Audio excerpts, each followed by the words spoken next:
Yeah, now stand and cheer for your Talking Basketball podcast.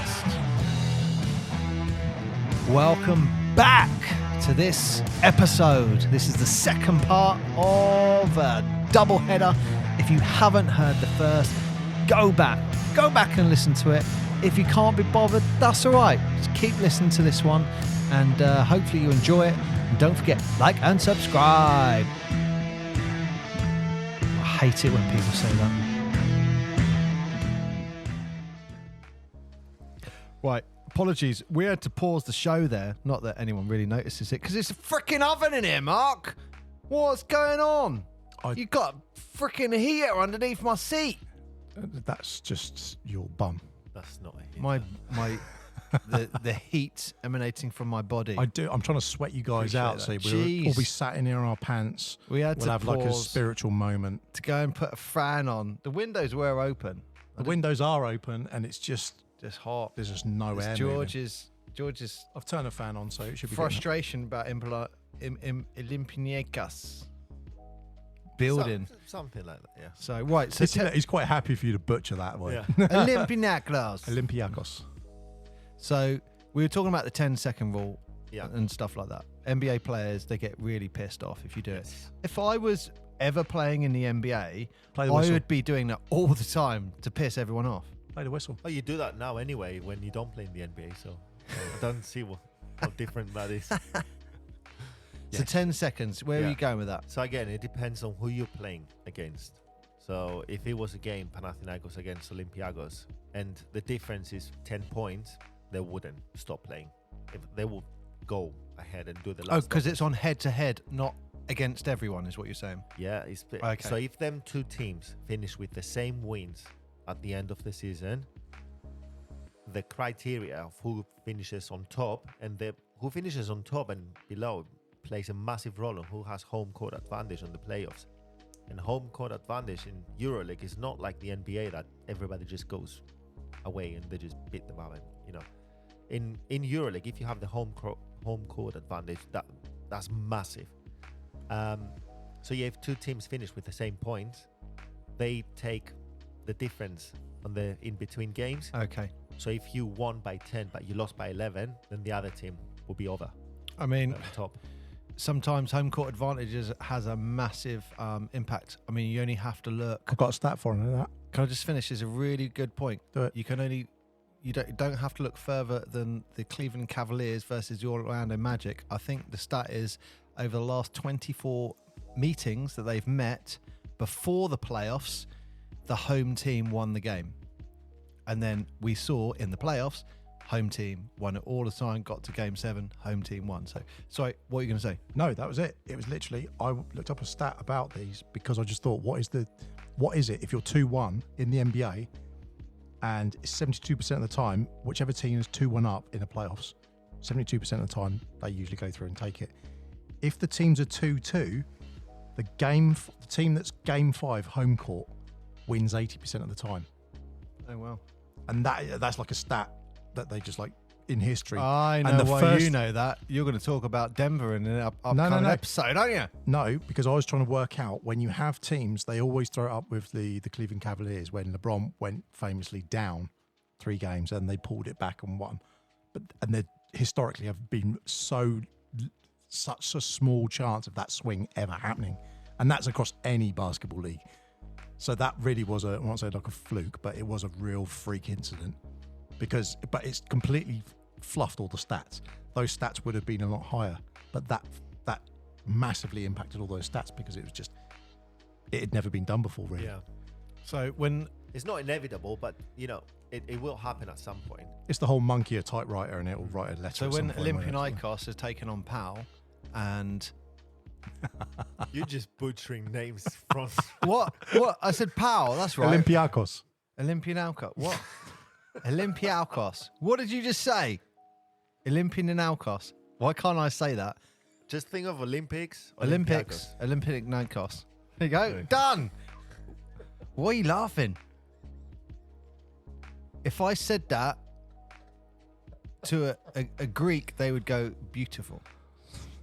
You are saying that to agree. Think they do that, but Anyway, what was I going to ask? I don't know. Oh, yeah. So let's say Powell's up by 10 against those guys that I can't say the name. They're still going for it in the last 30 seconds. yeah, Okay. and vice versa. And domestically, who's better at the moment between those? Who's winning at the moment? Well, this year it's Panathinaikos finished top of the league, national like domestic league, but nothing's for certain until the playoffs.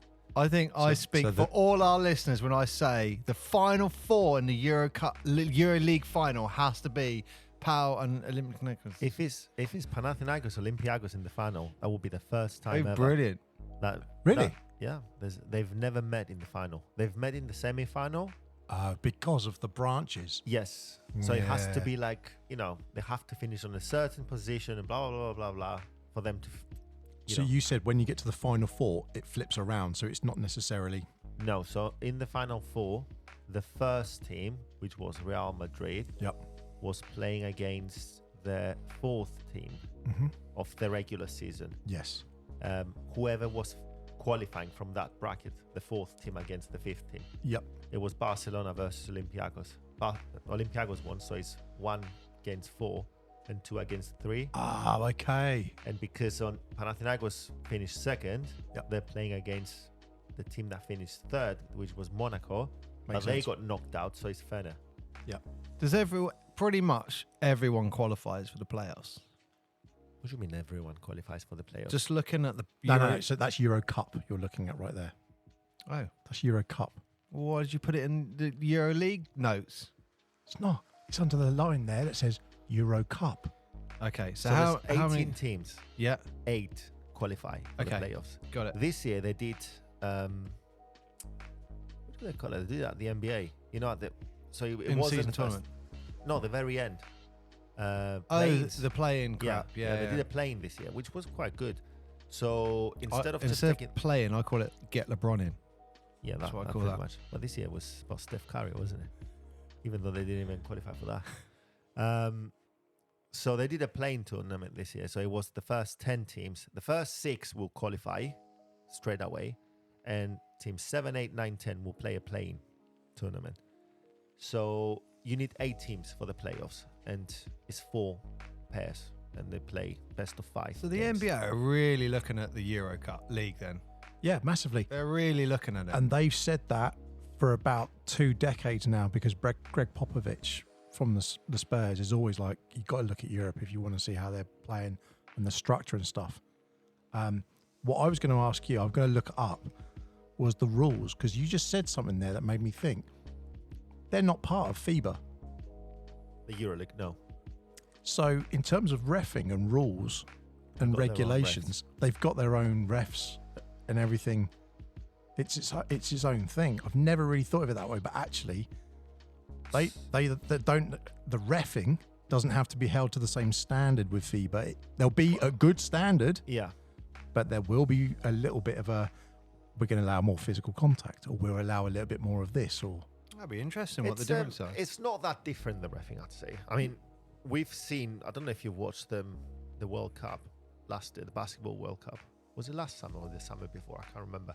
And the refs there, they were just last joke. Summer. Yeah, last summer. Some of the games, the reffing was awful. Literally, people were like, "Where did you get these people from?" But in terms of rules, let's say, so refs are refs. They just, if it's a foul, it's a foul. You can, European basketball is European basketball. It's not like the NBA that they just, they would let you do 15 carry it. Yeah. 15 steps before a layup, and then it's fine. Well, that depends who you are. Yeah, pretty much. So one difference that I can remember that just comes in my head now is if there's a jump ball, situation in EuroLeague, they do what they do in the NBA. So it's an actual jump ball, whoever tips the ball. In Europe, they do the arrow thingy, which we still do here, isn't it? Yeah, we do it here. Yeah, because it's FIBA rules. I can't remember any other EuroLeague rules that No, I was just, You know, they're different. suddenly thinking, because of that, I wonder if there is just a different pacing, a different way of everything with reffing, with coaching, everything, because they're not, although all of the leagues, for example, yes, you have FIBA rules, and then you have NBA rules, and then other leagues, the China basketball will have their own rules as well. They're all kind of the same, and they all follow the principle of basketball. But there are nuances, and like the differences between the courts, some of the lengths and the court and the widths of the courts can be different in different leagues. Mm. But then when they say, well, this is FIBA accredited, it has to have this, it has to have this much runoff and so forth. There will still be differences. I don't know. I've never thought of this as well. Is you talk about that jump ball and the arrow. That's actually potentially game deciding. Yeah. Because I don't know why this one popped in my head, but you look at Indiana versus Chicago in '98, and it's probably on The Last Dance. I've heard Reggie Miller turn around and say they won this jump ball after however that call came about, and they got it. Jordan got it, and they went up by a certain amount of points, and they came back. And so he said that jump ball for me just changed the momentum and decided the game. But if you got the arrow, you don't get that, do you? No. I wonder if it's because it's easier for refs to manage don't getting know the about players in, throw it up. Arrow, it's like, right, sideline done. I don't know. That'll be an interesting question for a ref. If you're a ref, can you ref, is it just EuroLeague? Or can you go, I'm going to ref EuroLeague, I'm going to ref Euro Champions League, Euro Cup. I don't know. I'm going to do I bet. they can play National League as well. Or local league, I bet. Yeah. Sorry, I don't domestic league. Yeah. I don't know if I'm reading this right. It looks like it says something about a shot clock. If you get an offensive rebound, 14 seconds. Yes. So renews at 14. What is it at the NBA? I don't know what it is. 24. What is start again on 24? No. Yeah, 24-second shot clock. In the UK, Wait. So once you've shot, Yeah. you get the rebound, you've got 14. Yeah, so that's what I'm saying. It's 14, which is the... You don't get a new shot clock in the UK. So in the NBA, you get a new shot clock even after an offensive rebound. Yeah, 24 seconds. I don't know. I don't know. I can't. I'm not sure either way. But I just know from reffing in the UK, that's what it That's the turned FIBA into. Yeah. rules. And it's the same in EuroLeague. Yeah. I was just checking because I was thinking, hang on, that is the same one we do, isn't it? Well, that is a great check mark. So let's go back to the Italiano. So we've got who we got from Italy? You got EA7 Emporio Armani Milano, sponsored by Emporio Armani. They've got beautiful city. Were you paid to say that, George? Mate, they got the best suits. Like they get suits before the games. Like, and they just go dressed and they just get Armani suits. Playing for that, it's worth playing for the team just for that. They got some of the best lakes in the world in Italy. I wouldn't know. I just remember flying into Milano, and it wasn't far away, but like the only way to describe it, peace on earth. Or Garda. Lake Garda, yeah. Go in that lake, peace on earth. Absolute heaven. That's a little bit of heaven on earth, that is. Anyway, sorry. So Milano, great city. Yep. So we got Emporio Armani. They haven't done very well. They have been spending money. They got Ettore Messina, which is another one of them EuroLeague great coaches, let's say. But they haven't, I don't know, they didn't manage to get the chemistry together for the team. So they've been knocked out of the playoffs. They didn't even qualify for the playoffs this year. And the other Italian team is Bologna. Over there. Bologna. Yeah. So Bologna used to be massive back in the early 2000s. I think, yes, it is. That's where Manu Ginobili started from in Europe. Oh, wow. Yeah, Manu Ginobili was playing for Bologna at the time. Just a map of where the clubs Mark has given me a great map of where the clubs are. Zero representation. What I thought was interesting, you don't UK. get, there's no one in Denmark, there's no one in Norway, no one in Sweden, They're not good enough. That's pretty much it. Netherlands. Actually, you've got to say there's not a lot of representation from a lot of Eastern Europe where there are some huge teams. Not as good, I guess. So, if a team's doing really well and they're putting money in, they will get a wild card, or they can go for the Euro Cup. win the Euro Cup, that's it. You're in next year. But it's not like, oh, I want to go in and I want to go now and that's it. You have to, follow the journey. So in my previous life in the corporate world, you would split Europe quite a lot, and you'd have Northern Europe and Southern Europe. And other than literally the two teams here, other than those two teams, which I've just completely hashed Probably up. Zalgiris and Chester. I thought when the way Mark had that, I thought it said Zal Girls. I was like, that sounds great.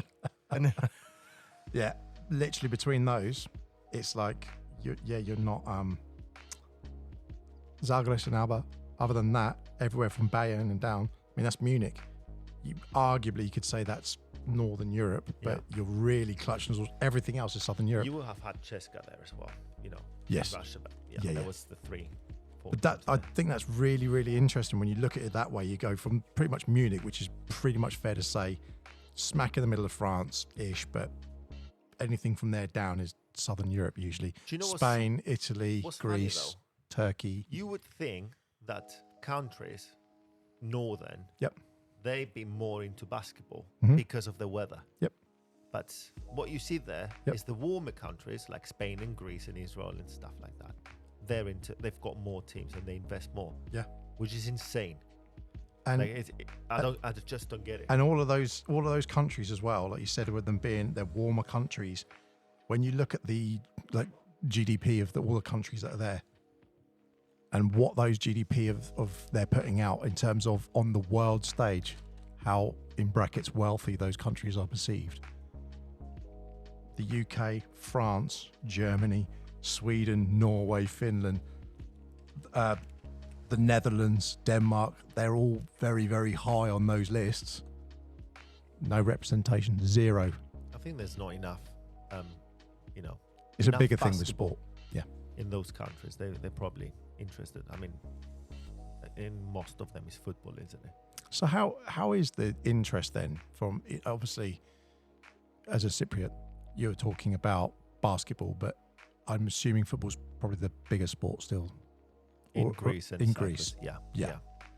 But in terms of basketball itself, how popular do you think that is in terms of European? When you came to the UK and you're like, wow, basketball's really not that embraced.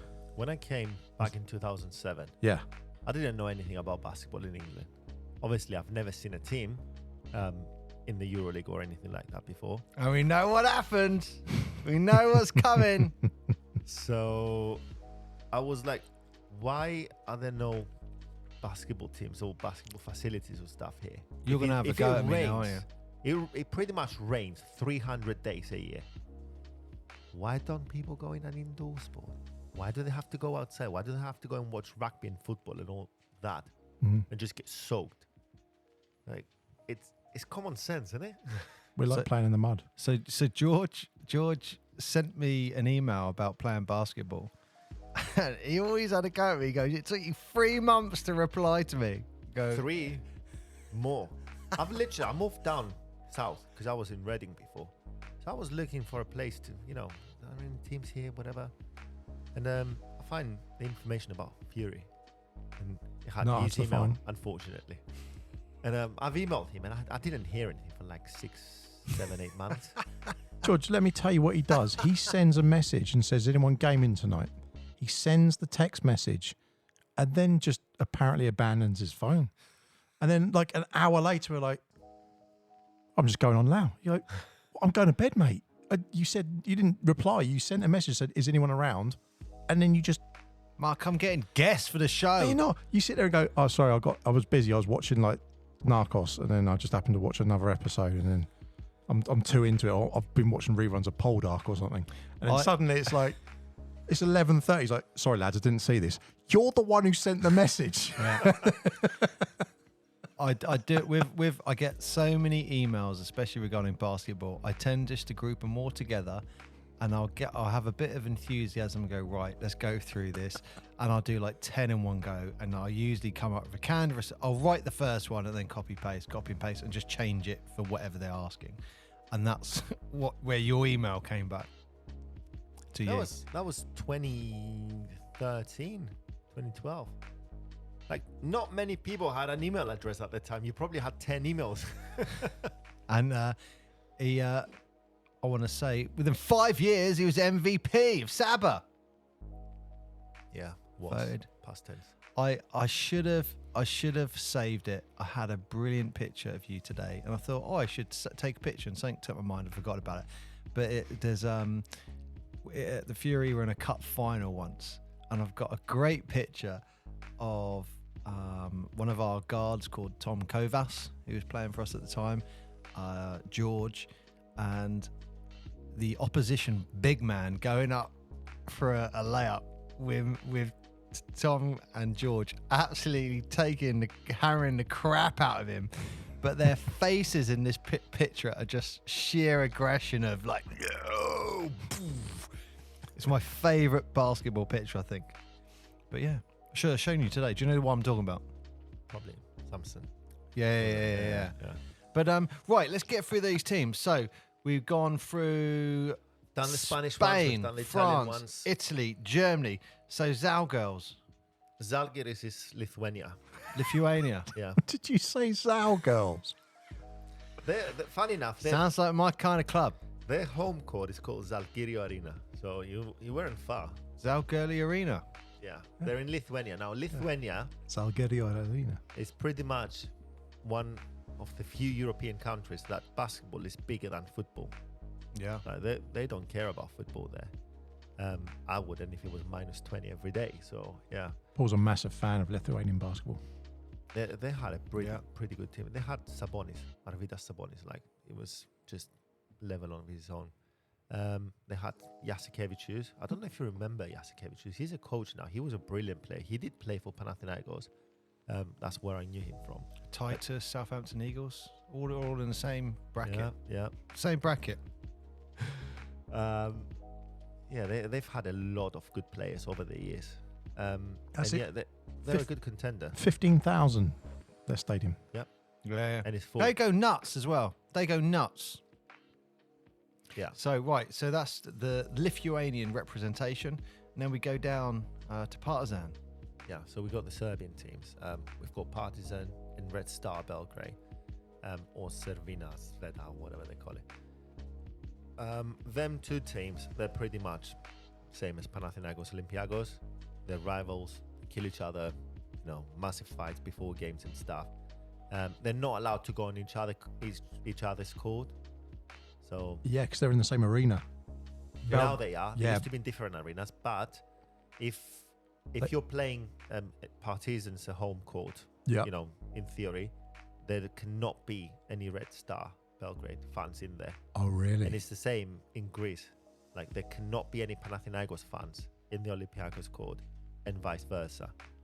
There hasn't been since, I think I was a kid when the last time, probably 99. Oh, what? Even when they play each other? Yes. Oh, because Yeah. it's that highly play, going to kick yeah. off each other. Yeah, there's no way the police can hold them.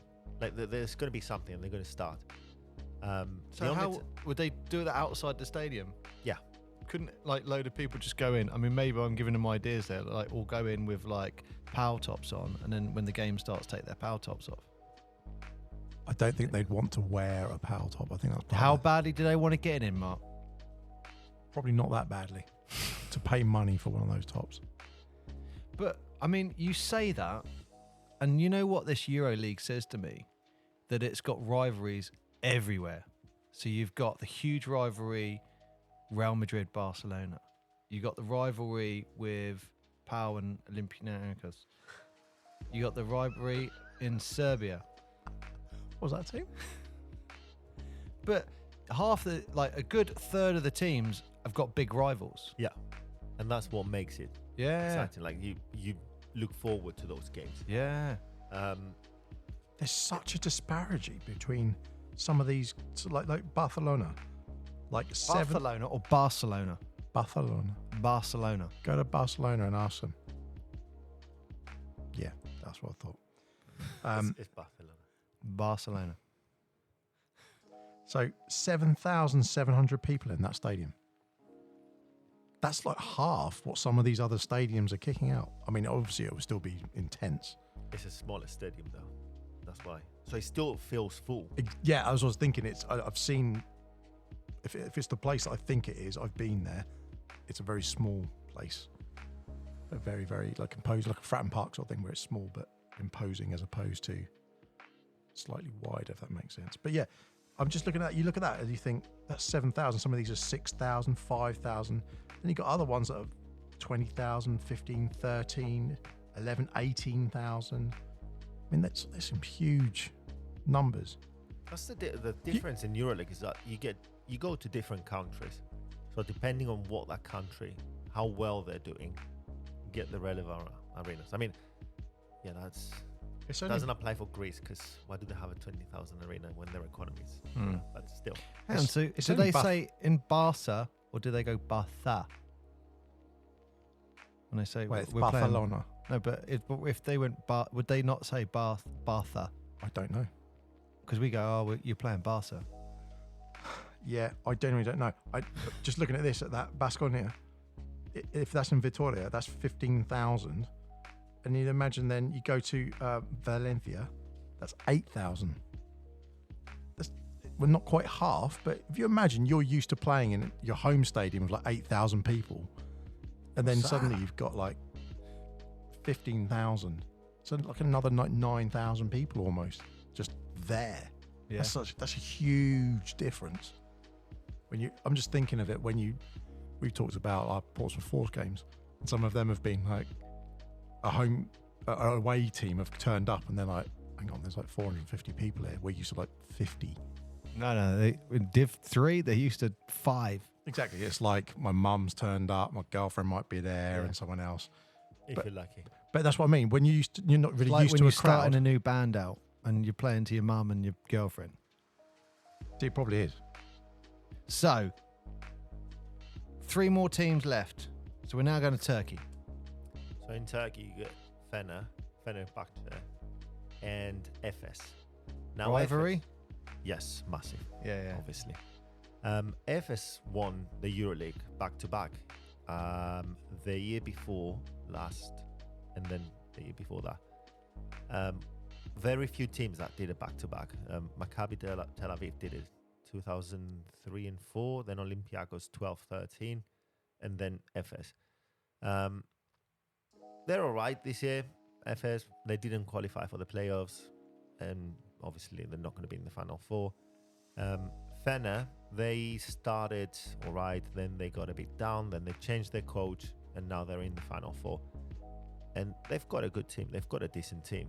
They've got a player. I don't think you'll know them.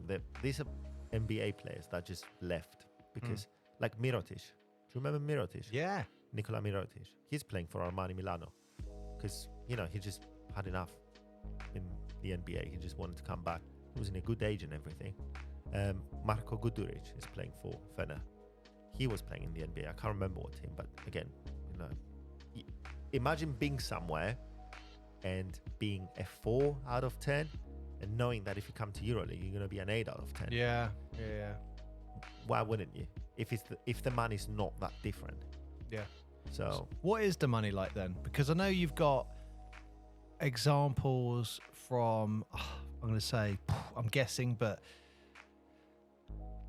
Jesus, I was going to say 20 years ago. It's 30 years ago when you've got Kukoc, and he didn't come to the Bulls for a year. And I remember hearing him in an interview where he was like, well, I'm actually making nowhere near as much money by going to the NBA, so I stayed here. And then he made the jump.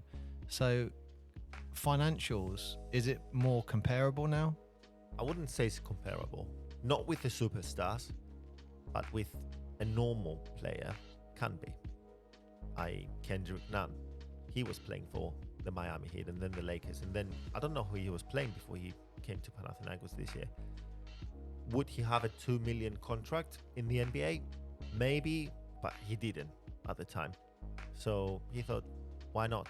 There's an opportunity, there's a challenge, there's something different in my career. So, and he's actually renewed his contract, like was announced last week though. Because you come from the NBA when everybody's like defense.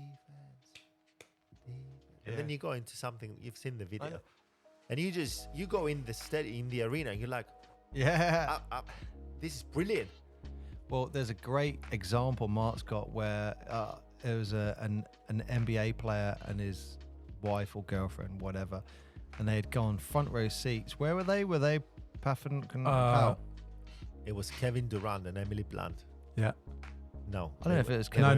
Durant. No, it wasn't that one. It was two other people. And the girl looked like, holy crap! Yeah, they were like, just sat what there is like, going on? what? This is, and he's looking around. He's like videoing it. That's Like, Kevin whoa. Durant. That's the video. It's not of Kevin Durant. Durant. It's not Durant. Who is it, Mark? No, I don't know the. I Get don't it know up, the players. get it up, get it up. I'll find the video, but Because it's, George would like to see that. Look, while you're doing that, let's go to the last team. We're going to Israel. Maccabi Tel Aviv. So Maccabi is a traditional team in the EuroLeague. They've been there forever. There was a time that they were really, really great. They won the EuroLeague last in 2014, if I remember well. But ever since, they are competitive. Don't take me wrong. They're a good team. They have a lot of American players. Like they play a more like American type of basketball. But at the same time, they don't forget the, fundamentals. In a way, they still play the pick and rolls and the passing games and all that. They did qualify for the playoffs this year, and they played against Panathinaikos, and luckily Panathinaikos won. So the 4 teams now in the Final Four is Real Madrid. There he goes. First of all, for our listeners, that's a basketball game. apparently it's somewhere in Serbia. Now, I generally think like our American audience will be shocked by that. And that is, again, that's why European players aren't bothered by the crowds in the States. No, absolutely. And it's what's funny is that you look at it and you think, if you're going to a game like that, as George said earlier, is it about? Oh, George has got the Durant run. Let's Yeah. see it. Marky. So it was Kevin Durant and Emma Stone, actually, at the time.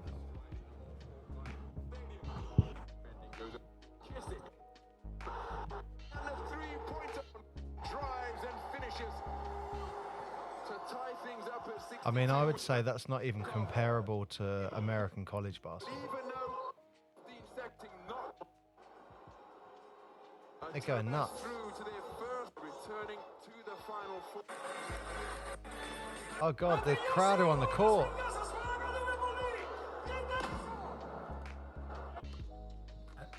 You've even got the flares in the crowd and stuff like and that. that was actually Kevin Durant's Twitter feed.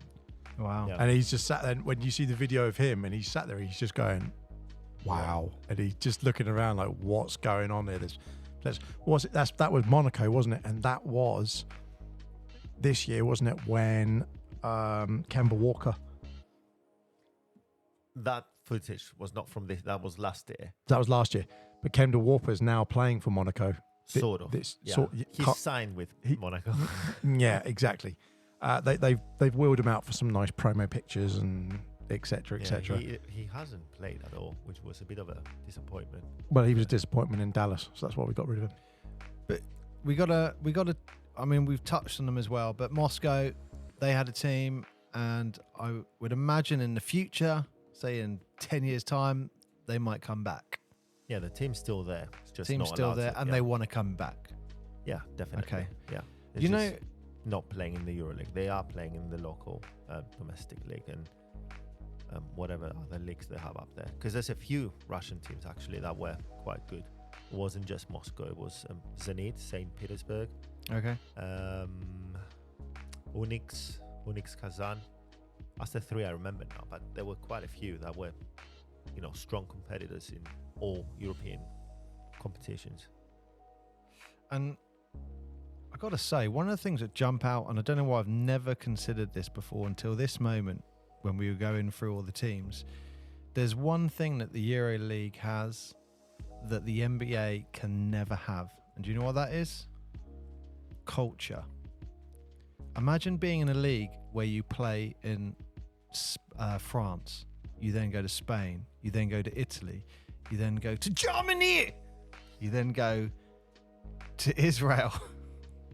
Mark didn't like that. He's shaking his head at me. Mark, they've got an aggressive language. That's all I'm saying. 9. You then go to Greece. You get the point I'm making. The variation of culture in that league is huge, which you don't really get in the NBA, do you? No. I mean, you got passionate fans between all the different teams and stuff like that. Some might wear cowboy hats, some might not wear cowboy hats.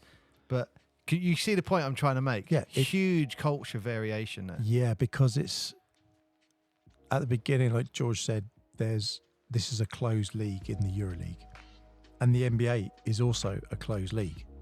So it is the same. It's that same not problem that you have where I won't say there's familiar faces, but you can never be relegated. Whereas this is different because there's 12 people who are almost always going to be in it. Maybe 1 or 2 others that are the same. But then you've got your hot ones that will pop in and pop out or can get into it.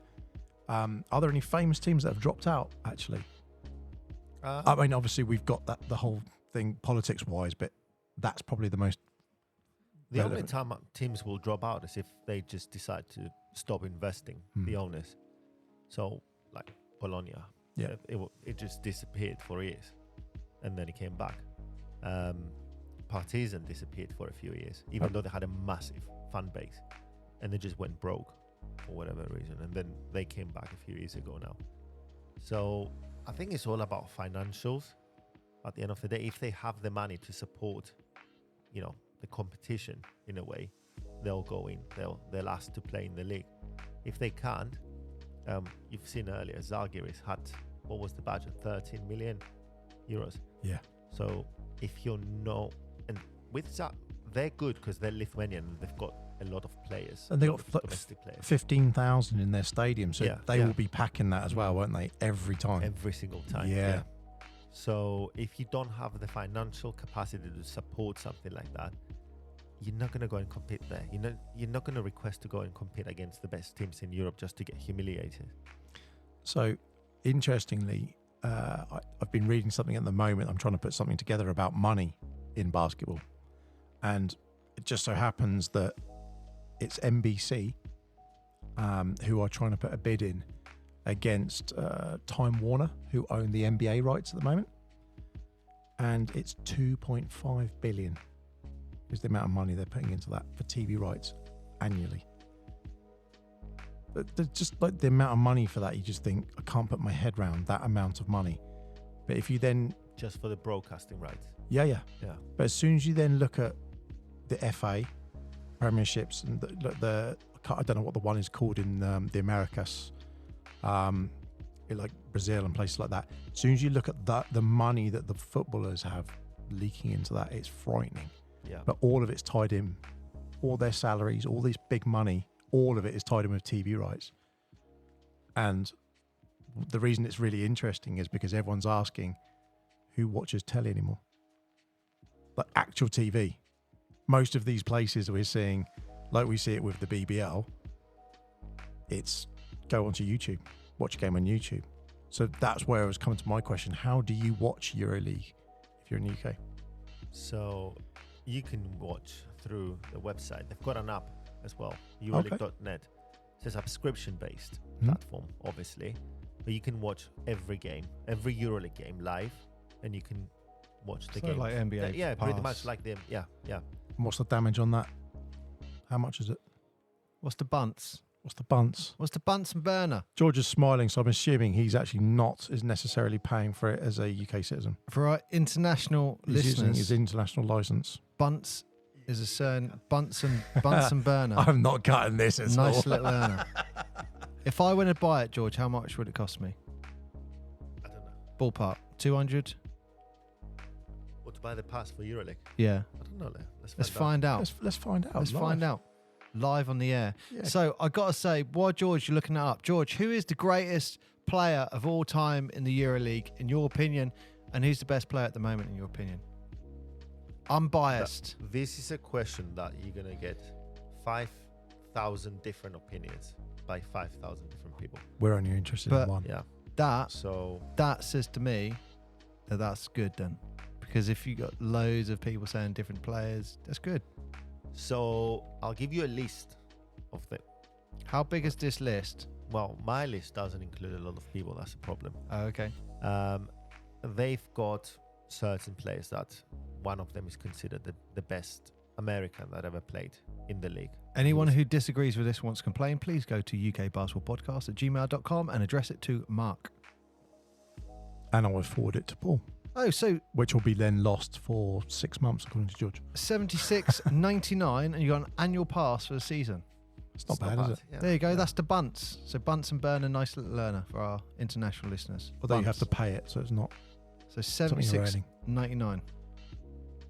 Yeah, I mean, the NBA League Pass used to be a couple of hundred. It went down to like 110 or something. They really dropped it quite recently because they realised no one wanted to pay that or was paying that. 75, I think that's I want to say fair if that's the wrong way to put it, but I think anything under £100, the amount of games that you can watch, you usually are going to be watching one team. It's fair to Pretty say. much. You can watch, like, because the games are Thursday and Friday. If your team's not playing on Thursday, it's playing Friday, and you want to watch another game, it's, you know, the games are there. They're good basketball, especially if there's a massive game coming up. Well, with all these rivalries that you're telling us about, yeah. Maybe next season, Talking Basketball Podcast will have its own license to be able to watch them. Perhaps. I'd like to Talk About Podcast, get front row seats and do videos and listen to all that. It's actually a German fella that does YouTube stuff, and he's obsessed with Panathinaikos as of this year. Oh, okay. He's gone on every game of Really? the playoffs. Yeah, and I don't know if I don't think he's a bit famous here. I just saw it because of the Panathinaikos. George, we didn't know this league existed till today, so I know. how could we possibly know who he is? So players, Yeah. best players. So best players, quite a few. Yeah, in my opinion, one of the best players in the EuroLeague was a Greek fella. Surprise, surprise. Diamantidis, Dimitris Diamantidis. He was playing for Panathinaikos for all his career. He was the leader of Panathinaikos, and he's just led the club into massive glory through the years. You got Spanoulis as well, which is considered Olympiacos' best player pretty much ever. And there's lots. I mean, you get Navarro. Do you remember Navarro? He's Spanish. He was playing for Barcelona. He played in the NBA as well. You get Sergio Llull, which is another Spanish fella playing for Real Madrid. There's so many. I mean, depending on who you support, you're going to have different preferences. There's Dejan Bodiroga as well, back in the 2000s. He was just, he created that dribble. I don't know what the name of the dribble is. That you go with one hand, you bounce that way, but you pull the ball back with the other hand and just change direction. Oh, yeah. There's a name for that dribble, but yeah, he started doing it in Europe. I don't know if he's the one that created it from scratch in a way. It's just, it changes throughout the years. Like at the moment, who's the best player at the moment? Again, this is not the NBA that you're gonna go and say, do you know what, LeBron James has been brilliant this year, so that's it. Yeah. So you've got Mike James, who was playing for Monaco, who was pretty much scoring. The new 20+. James is Mike James. Yeah. You got Slukas, which was the Panathinaikos leader this year, and Kendrick Nunn, which towards the last part of the season, he just went like brilliant. Nuts. Yeah. He came from the Wizards, by the way. Did he? Yeah, he was at the Lakers for 1 year, got traded through to the Wizards, who then traded him off to Panathinaikos 2023. Not Dallas. Then. No. They only let the bad players go from Dallas, don't they? That's what I thought you said. So it wasn't Dallas. I did, but I wasn't talking about him. Oh, okay. Not Kendrick Nunn. My fault. Oh, I got another one. Best logo. I've just been looking at these. Who's got the best logo? I like Valencia's. Let's have a look, see. There you go. Or even Belgrade. I like the Belgrade one as well. I think Zalgiris. Because we talk about logos with the BBL, don't we? Because it's a big deal. I like Zalgiris because Zalgiris. it's like you'd see it from a distance, if that makes sense. A couple of these, like the like Milan's one, that would kind of be lost from a distance. Like Panathinaikos, you can see that from a distance. All these ones that are shields, I like those. Monaco's, because you can see Barca's. But Barca would be confusing, I think. 'Cause doesn't that look like the football one, or am I? Yeah, it is the football one. So is Real Madrid. Yeah, so I don't like those. So is Monaco. So is Bayern Munich. Oh, really? Yeah. Okay, so They're all the same as the football teams. I said, and I'd want to see something different. I genuinely would like to see just a little separation from it. Like, yes, we're associated to the team, but we're not. so Well, with that's why I like Olympiacos, the for Valencia example, one because it's got the basketball. the football one is round. The basketball one's got this weird shape. I It's do Panathinaikos, really like the Olympiacos one. That looks Fine. really nice. I'm glad that you can't say the name, so it's fine. What is it? Olympiacos. Finally. Only took how long? Was it? Olympiacos. 4 hours, 15? Olympiacos. So sorry, what are you going to say? So who's got the best logo then? That's for you to decide, because I'm biased. You're going to say Pau, yeah? Well, yeah. There's 6 stars. Okay, so as we're on logos, are these logos, because they're linked to the football, they've always been this way? Because in the NBA, they went through a whole period of changing logos and doing some crazy stuff. They've done it in BBL, they do it in probably some other leagues as well, but a lot of those look quite classic. Some of them, but they do change them a bit. Okay. Because I remember when I was a kid, Panathinaikos logo wasn't that, the basketball team. Oh, was it And not? then they've put the basketball thingy symbol on the back, and then the, Yeah, Shamrock on because I was looking through that was Dimitris you were Yeah, talking about. yeah. Diamantidis. Diamantidis. Sorry. So, I mean, yeah, you can see them all standing out up the top here. But what was your favourite Panathinaikos kit? Did you have a kit obviously the colourway, the green, I'm guessing, is the most famous colour that's associated with I it. didn't like that one. When Oh. that came out, I didn't like that. Oh, that's interesting. See, that kind of looked like a Celtic kit, but reversed in a way. That one. That was the 2009 kit. Very dark green with Celtics. Adidas white trim down the side is how I'd explain that. And that is that. Oh, it's an Adidas kit. That's why. yeah, that's their sponsor. Okay, I just yeah. But that is very much like the Boston kit that they won in 2008. Very similar, isn't it? That dark green, very similar colour. I think Boston's a I bit think- lighter. Yeah, a little bit. I think that's probably just sweat. What I mean is the way what's the simple jersey? Just it's the white line. The Adidas down the side. go 'Cause for I think Adidas were at that time as Barcelona well. or Barcelona, as you guys say. No, I'm going for their kit. I really like their kit. The one that George said he didn't like was this. Is that's definitely not a PAL kit if you didn't like it. No, it is a PAL kit. That's one of their kits. But 14 or 13. With Stocksy Man in it. So what's your favourite EuroLeague kit, Mark? don't know. I haven't looked at all of them yet. You're a disgrace. I'd have to look at all of them. You're a disgrace. I mean, I like the green. I think that's quite interesting. I like that. If I had to pick if I just had to stay sticking on Panathinaikos because they're there, I love the fact that that's got like The Acropolis. the Acropolis back here, and I'm guessing that's the whole Acropolis. Yeah. That's this year's kid. That's Oh, cool, yeah, isn't that it? does look very cool. Because who else could ever put that on? No one else can put that on there. That's what I kind of like about it. Like on the Force, you've got the Spinnaker Tower. Like no one else can put that on there. I do feel you two have been a bit biased here, so I'm going to say Olympiacos has got my favourite kit. Boom! At this point, Boom. I have to congratulate you because this is the first time you've said the name right. Did I? Yeah. Okay. Right. So let's get back to the final four, which is happening on the 24th and 25th of May. 24th and 26th of May. Two games on a Friday night, one after the other, and then the losers game on Sunday in the final Sunday night. It's going to be on the EuroLeague TV app. And So- it's £5.99 for, is it 1 day or 1 week? I can't remember. Or £10 for a week. So you Yeah. could pay £10 and watch all of the final four. Yeah, pretty much. So I wonder if they know. Maybe they know that, but that'd be a sneaky way to do it, wouldn't it? Just buy that. Maybe they'll have a cut off and just go. It's just a week, just for that weekend. We're doing a special. It's Nah. 25. they might Aye. do a Final Four special. To be That's fair. what I'm- I'd be that's what I'm surprised if thinking. they did. Oh, so you're saying the league pass? No, the league pass will include the playoffs, wouldn't it? in the Final Four. My That'd be £10. luck, I'd set a reminder and I'd be like, I've got to do this for that. I'll set the reminder to do the league pass and I'll buy it the day before. It's like, damn it, it's just run out on the Saturday night. It's the Sunday I need the game for. There you go. So who you got to win the whole thing, George? Or is that a ridiculous question? Yeah. I mean, I would like Panathinaikos to win, obviously, because the last time we won was 2011.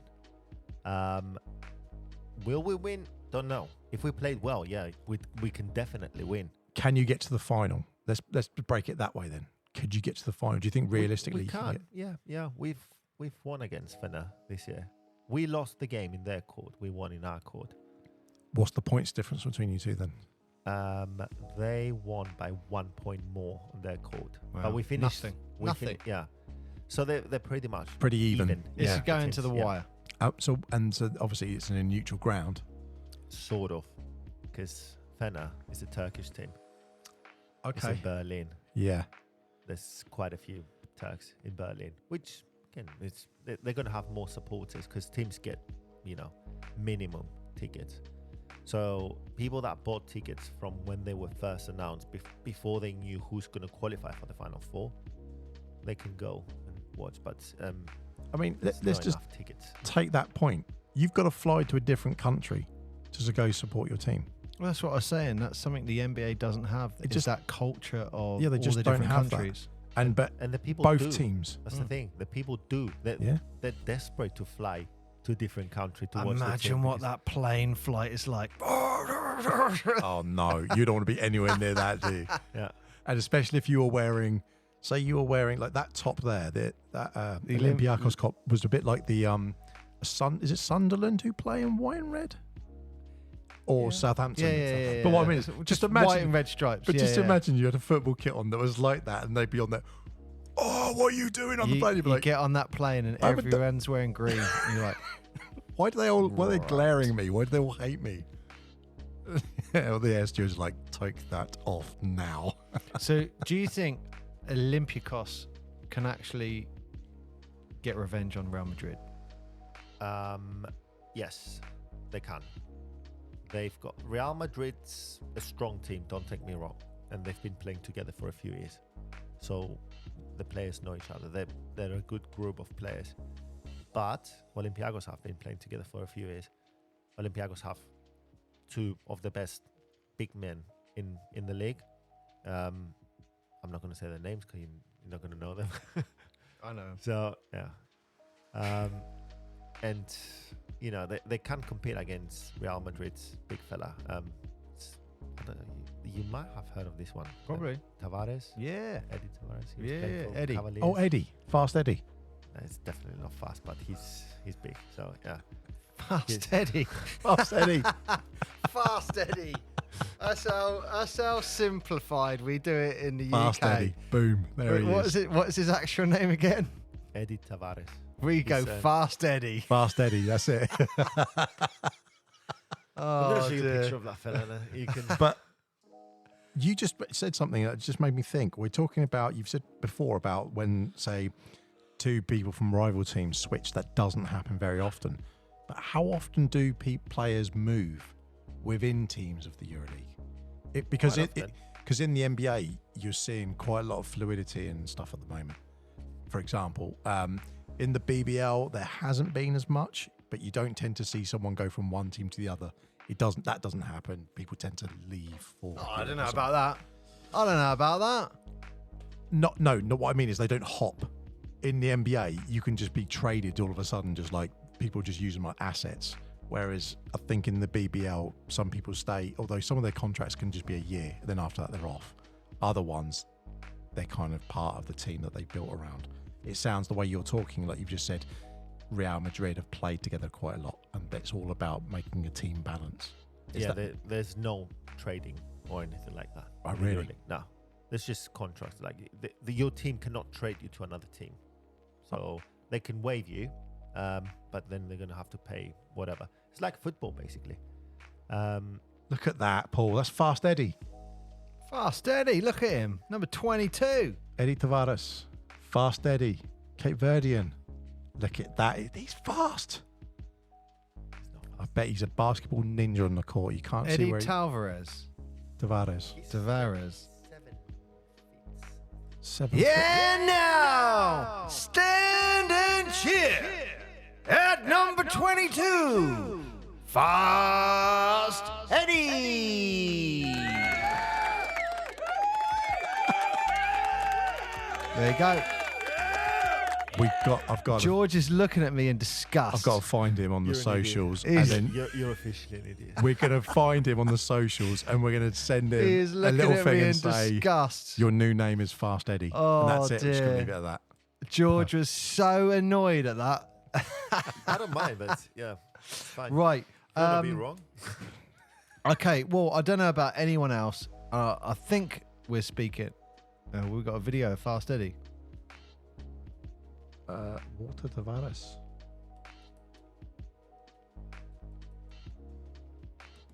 This is an audio show, gentlemen. No one can see the video. No one can see the video.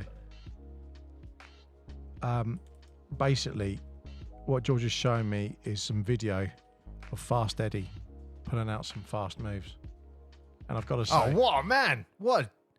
Throwing it down. I've No got one to say, messes with him. Fast Eddie has earned his nickname. Look at that. Pick and roll. Boom. Off the backboard. He's not mucking around. He is Fast Eddie. He's living up to his name. Look at him. I didn't even see the Fast ball. Eddie. I couldn't even track the ball. Fast Eddie, look at him. I was still looking at the guard after it'd gone in. That's how fast it was. Blinked and I missed it. Fast Eddie Tavares. He's a big man, isn't he? Coming in through the paint all the time. Do you think the big man's coming back, George? Because the big man's always been important in EuroLeague. Get Europe, out of there. Yeah, they've always been important as and I won't say like not the central role, but a lot of some of the other countries have gone very much into free ball and shooting a three and that sort of stuff. But in Europe, it's still the big man has always been still through a revered. phase that they didn't want. They call them dinosaurs. Yeah. In Europe, yeah. So it went through a phase that they didn't want any dinosaurs. But now they're coming back. So because you get more of them that are able to shoot from mid-range or even a three-pointer, while in the past it was just stand under the basket until you get the ball, get a rebound or whatever. So if you can put them into the game more, they're more useful, and they're big. Yeah, They can push, they can jump, they can The do stuff. T-Rex was king. The T-Rex was king. That's all I say. Is that why he's extinct? He also had short arms, so he'd be absolutely useless at basketball, wouldn't he? He'd be like this. He'd be like, pass me the ball. Be like, sorry, mate, I just can't grab it. Right. Couldn't give anyone a high five either, could he? I think I'm going to speak on behalf of everyone in the world when I say we want an Olympiacos versus PAL final. Yeah, we'd love that. That's what we brilliant. want. That's what we want. That would be absolutely brilliant. And on Fair. 24th of May, we will hopefully have been given that gift. Are they back-to-back games, or are they one after? Are they back-to-back, or are they at the same time? Semis are one after the other. Yeah, they're one after another. Yeah. Good. That's the way you should do it. Yeah. That's So always can the way you watch should do it. both games, yeah. So, George, just for our listeners now, if you had to sell the EuroLeague to our listeners, what would you say? The mythical league. Why should someone watch the EuroLeague? Well, first of all, there's nothing else going on at the time, I guess. Secondly, if you want to watch basketball, like with the full term of the definition of basketball, not just somebody running up and down the court on their own, then it's worth a watch.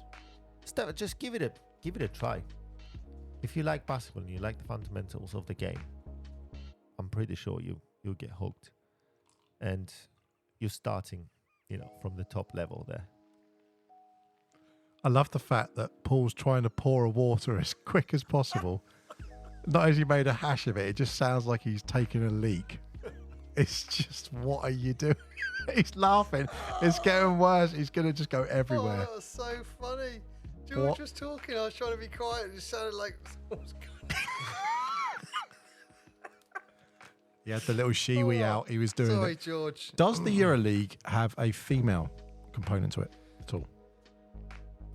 There isn't. No. Not that I know of. No, I was just curious. I know we've just, we won't say blindly assuming it, but with a lot of the other leagues, they're promoting various things. I know, obviously, the Euro Cup, they did a bit with because the London Lions women went and won the Euro Cup. They did really well, didn't they? Yeah. But I was just curious if that was a thing, or I have no idea. I don't know if Panathinaikos have a women's team. They do have a women's Domestically, team, it sounds like, yeah. Yeah, but I haven't seen or heard. Again, I'd imagine it's the same thing with the leagues they're always struggling with. But the one thing I think the biggest selling point of the EuroLeague for me is culture and the varying cultures. Yeah, you get to butcher throughout. all these different towns, Town names and stuff, yeah. butcher the names, butcher the culture. But Apparently it's they do. like, there's no other, I guess, league where, a travelling fan can go and have Italian pizza, and they can go to have some German ice cream. You know what? German ice cream. You know what I mean? German, yeah. Listen, Hey, I've had German ice cream. It's nice. That's why I said German ice cream. Don't diss their ice cream, Mark. Right. all the foods in Culture. Germany. Yeah. Sausages. It's Oh. culture and it's good level basketball. Yeah. And every game matters. Like, I think that's the takeaway, and every game matters. You're getting a good quality time, but every game matters. Right, George, you know the drill because you're obviously an avid listener. George, what's coming up next? the question. There's a disgrace. That's Mark, right. he doesn't know because he doesn't Doesn't listen. He doesn't know. He should be punished for this. George, you get one player who the ball gets inbound to. That one player is taking the clutch shot. It's the game-winning shot. And it could be a 3 or it could be a 2 jumper. That sort of thing. Don't go into detail. Final shot. Yeah, Who's who's taking taking that clutch shot? That one that is just getting to. Don't go into detail. Because when you say 3, people think different. If you say No, I'm saying inside, it could be anything. But Could I'm be just anything. saying the ball is just getting inbound to them. who is it? Who's taking that clutch shot? So, from the EuroLeague? or Anywhere. from- Anyone you want. Anyone you want. I'll take it if you want, George. That's all I'm saying. I'll do it. If you want a brick, yeah. Money. Tricky. This is why we usually tell people. I'm before. going to go with this here. I'm going to go with Kendrick Nunn. He's done quite well if he's a mid-range. So a mid-range jumper, Kendrick Nunn. Yeah. But that's why I say about any sort of thing, because some people always think of just that big splash shot, but it doesn't need to be that. It just, who's going to take that crucial If shot? you need a point to win the game, that's, Yep. yeah. That's all you need, isn't it? Great. Okay, this is the harder one. 5 and Pine. You've got to pick 5 players. It's like your all-time favourite team. You've got to put them together, and you get one extra who sits on the bench. 5 and Pine. We want a jingle for this, but our fans what an idiot. Our listeners have let us down. He just likes saying fans. There's Our only one listeners have fan let in us this room. down. It's blowing over there. It's lovely. Again, from the EuroLeague or everywhere. Wherever you want. Okay, I'm going to pick EuroLeague players because You can even pick. We've had people who've picked players they've played with. It can literally be anyone, a hot mix of anything. I can't pick him, can I? So, You can Pick anyone. literally anyone. Pick anyone. no, 5 players. I'm going to put Diamantidis on the first one. Oh, Write that down. I'm just watching Paul write this. What's that? What's his name again? Just put 3D. Yeah. I'm going to make it harder for you. I'm going to put Jasikevicius on the second. Just put Saras. There you go. Yes, Yeah. Kerdovic. Done. Butchered. I would put... Give him another I'll view. put Bodiroga on 3. Just put Dejan. Body Rogo. Yeah.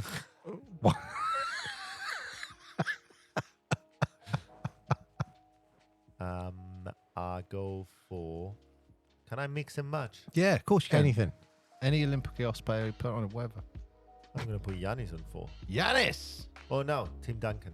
Go for Duncan. Not Giannis.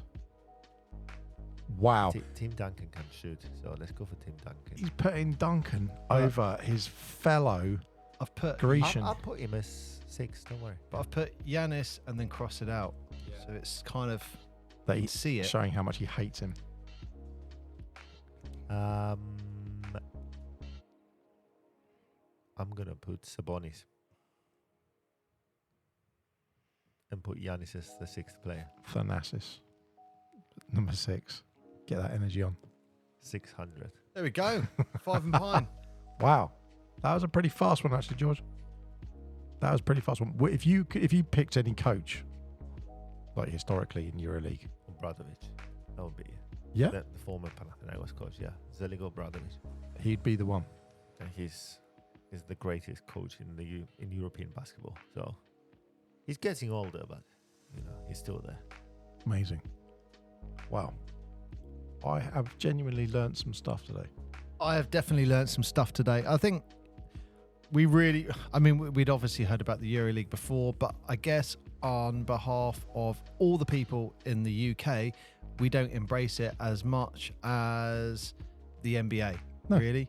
And again, we probably come to the end of this podcast really with that whole mental process of why not? Yep. That's the thing. That's exactly that. Why not? If you like basketball, you'd watch basketball games. Do you know what? I think I'm going to give a shout out for when Paul went to Adelaide. Yeah. Because when you went there and you saw that and you came back and you were like, okay, that hits different. And I'm seeing a different culture. And it's not the NBA. It's a different type of basketball. It's not British basketball. It's just a different game. But it's the same game, but just there's something about it that's different. And then when we were talking to other people and how they're playing in different leagues, and you just think, okay, that's like when we talked to E-Man and he's playing over there in Sweden and coaching over there, and it's a different mentality. And you just think, we all love the game of basketball, but it's just played in different, it's represented and marketed in different ways. And so why don't we get more of that EuroLeague? Why don't we have more of that exposure? I'm going to throw a really crazy thought here. NBA pass or EuroLeague pass? For me. No, just generally speaking, because you're saying, what did I say? 75 quid for the year. 75 quid, and you get some of the best teams in Europe all playing against each other. Yeah. Or it's like, in the UK, 250 quid, and there's so much basketball to consume, it's actually quite difficult, even just to follow one team. Yeah. There's 30 teams in the NBA. So that's almost Right, double, 82 not quite. teams. Trying to watch, say, Orlando, it's 82 teams. Games. Games, and it's difficult to keep track of all of that. Yeah, you could actually follow the league. Yeah, because in the NBA, most people just follow the playoffs. Yeah. Obviously, people do watch the regular season games, but no one really cares, do they? About the regular season. Well, we found out like that there is a trophy, and they do get a trophy for being the most successful team, East and West. But most people don't even know that exists. I don't even know what it looks like. But who was the original? Not as cool as the EuroLeague one, isn't it? Who was the original commissioner? It wasn't the Naismith one because he's the one. Yeah, but whether they actually get a trophy or not, but there is some recognition. But you know what? The NBA are a great marketing tool, and they package the product, and it is a product. And this is the same thing. EuroLeague is a product, and we've seen it with BBL. It's a product. But if you look at they package it so well, the amount of money they make, the NBA at the moment, it's something like 25% of that money is from the US. Something like that. That's saying 75% of the market is outside of America. Yeah. Obviously mass. But 250 quid is a lot for the UK, and it's one of the highest brackets. We've all done it. Look, everyone knows what I'm about to talk about. When you're looking around what everyone else is paying around Europe and stuff like that, or around the world, what they're paying in equivalent to what you have to pay in the UK. And it's absolutely insane. It's insane. And why would you do that if, like George is saying, you're getting such a good quality of basketball, and you're getting to watch a passionate crowd and watch the fans and that whole experience, which we love.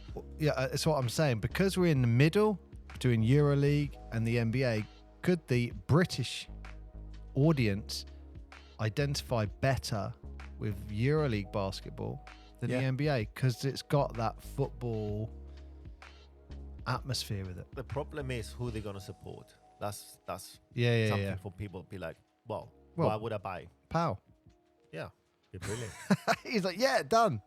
But all of those things, even if you're going to spend the money and you're going to, once they have an invested interest in it, if there was an English team in the EuroLeague, that would make such a huge difference. That'd be brilliant.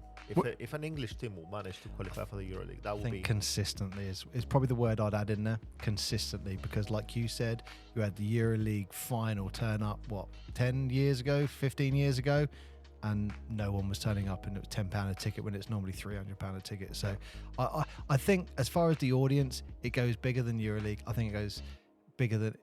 It includes the BBL and British basketball in general. How you promote your product. Yeah, they need to start... there's interest. There's definitely interest all over the country. I think they just need to televise this a lot more because... over darts. Yeah, over darts. Oh, yeah. I mean, they literally... there was something I was reading today about the NFL, and they only have 12 games in their sort of season. But there was something about if you want to pay to watch each of your favourite teams in a certain way, you have to pay for this level, this level, this level, because they were splitting games across different networks. And it worked out, someone worked out and said, if this bill or however they were projecting it is going to go through, it would be something like $800. Just to watch the game. Just to watch on TV. Game. Yeah. Yeah. And it was like one was on, like 3 were on Netflix, one was on this, one was on an Amazon Prime special, one was on, and you had to pay for all of these things. And then one was, you think, just to what, not to be there. But then a ticket for the NFL is $300-400 just to try and get entrance anyway. So it would be interesting. I guess that's all. If it all started coming on TV, if it all was on TV and it started getting in as much as like maybe even you have its own channel. You've got Sky Sports F1. Could it ever have its own channel? Yeah, why not? Let's see. Again, it's one of the highest paid sports in the UK. Well, so ends another episode. George, it's been an absolute privilege having you here and talking about the EuroLeague, because we are redundant when it comes to that. So thank you very much for sharing all your information. If you want to hear more interviews like this of George and other people, go back and listen. We've got over 106 at the moment. I have been Mark. I have been Paul. Goodbye. And George. And George, thank you very much for joining us on the podcast. It was great to have you on. And Paul, I'd like you to read the top line of this. No. It says, talking about badminton. In the UK, the most of Europe, badminton is not a mainstream sport. Oh,